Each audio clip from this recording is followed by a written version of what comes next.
जानते हैं कल यानी 7 मार्च को पूरे भारतवर्ष में होलिका मनाई जानी है। अब प्रश्न उठता है कि आखिरकार होलिका प्रतिवर्ष क्यों जलाई जाती है।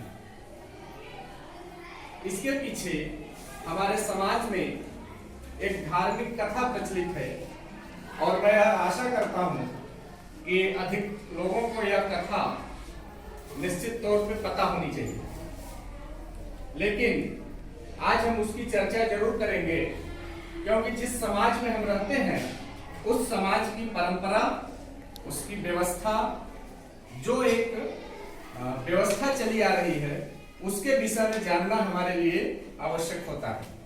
क्योंकि यदि हम अपने समाज से जुड़े रहना है तो उसकी व्यवस्था को, परंपरा को जानना भी आवश्यक है। तो आप जानते हैं पुरातन काल में हिरण्यकश्यप नाम का एक असुर हुआ करता था और उसकी शक्ति इतनी प्रबल हो गई थी, इतनी बढ़ गई थी कि वह अपने आप को देवता समझने लगा और वह यह चाहता था कि समाज में उसे एक देवता के रूप में स्वीकार किया जाए और उसकी पूजा की जाए।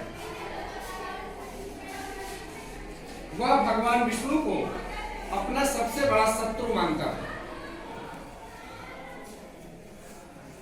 लेकिन दुर्भाग्य इसे कहिए उसका कि उसी को एक पुत्र जन्म लिया जिसका नाम था प्रहलाद।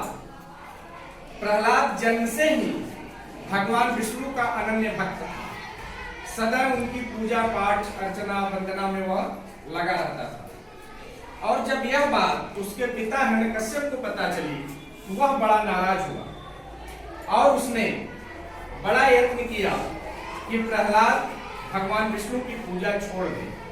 लेकिन तब पर भी जब प्रहलाद नहीं माना तो हिरण्यकश्यप ने उसे मारने के लिए विभिन्न प्रकार के प्रयास किए। उसे पहाड़ से नीचे गिरवा दिया, उसे खौलते हुए कड़ाहे में, खौलते हुए तेल के कड़ाहे में उसे डाल दिया तो उसकी मृत्यु हो जाए। उसे हाथी के पैर से कुचलवाने का प्रयास किया कि वह मर जाए, लेकिन इसके बाद भी वह बालक अपने भगवान विष्णु की कृपा से जीवित रहा। हिरण्यकश्यप की एक बहन थी जिसका नाम होलिका था और होलिका को देवताओं से वरदान प्राप्त था कि अग्नि कभी उसे जला नहीं सकती। तो होलिका ने अपने भाई से कहा कि भैया आप एक बड़ी सी चिता बनवाइए और मैं उसमें प्रहलाद को गोद में लेकर बैठ जाऊंगी जिससे कि उसकी मृत्यु हो जाएगी। हिरण्यकश्यप को यह सुझाव अच्छा लगा और उसने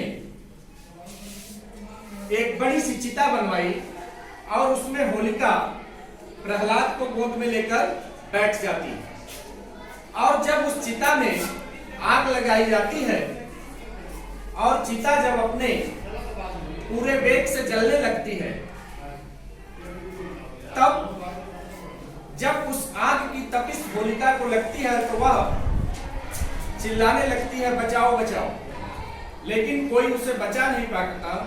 और इसके विपरीत प्रहलाद जो था वह भगवान विष्णु का जो एक मंत्र है ओम नमो भगवते वासुदेवाय नमः, इस मंत्र का जाप करते हुए वह जो है स्थिर रूप से बैठा रहता है और जब अग्नि समाप्त होती है तो प्रहलाद उसमें से जीवित वापस होता है और होलिका जल के भस्म हो जाती है।